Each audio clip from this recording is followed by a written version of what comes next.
Milaka euskal herritar etorriko dira Parisko manifestaziora, edonola ere zaila da manifestazio horren garrantziaz ohartzea azken urteotan Ipar Euskal Herrian lortu diren urratsak kontuan izan gabe eta adostasun politikoak ondu dituztela aintzat hartu gabe.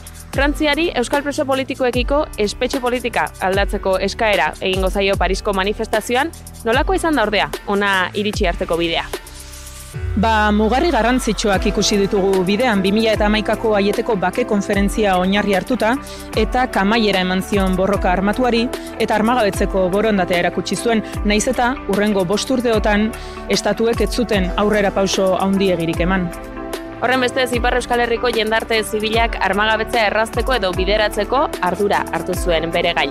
Lusoko atxiloketak alegina zapuztu ordez, herritarren konpromisoa areagotzea eragin zuen. Eta bakearen artisauak dozenaka izatetik milaka izatera igaro ziren. Gainera, sentsibilitate politiko guztietako ordezkariek eskaera egin zioten Frantziako gobernuari gatazkaren konponbidean inplika zedin.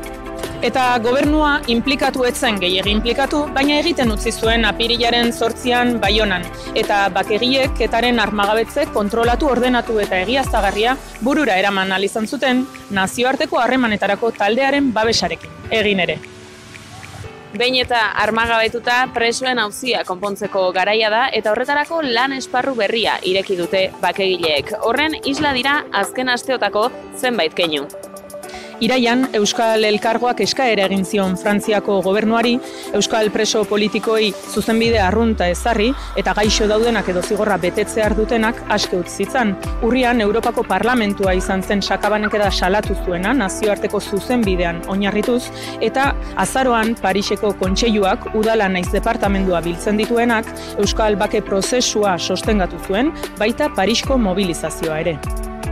Azaroaren 16tik abian den Frantziako espetxe biraren harira ere jende esanguratsu askok eskatu du espetxe politika aldatzeko. Le temps est venu de reconnaître toutes les victimes et d'appliquer aux personnes incarcérées le régime de droit commun. Eta espetxe biraren helmugan Euskal Herriko jendarte zibilaren borondatearen beste erakustaldi bat espero da Parisen.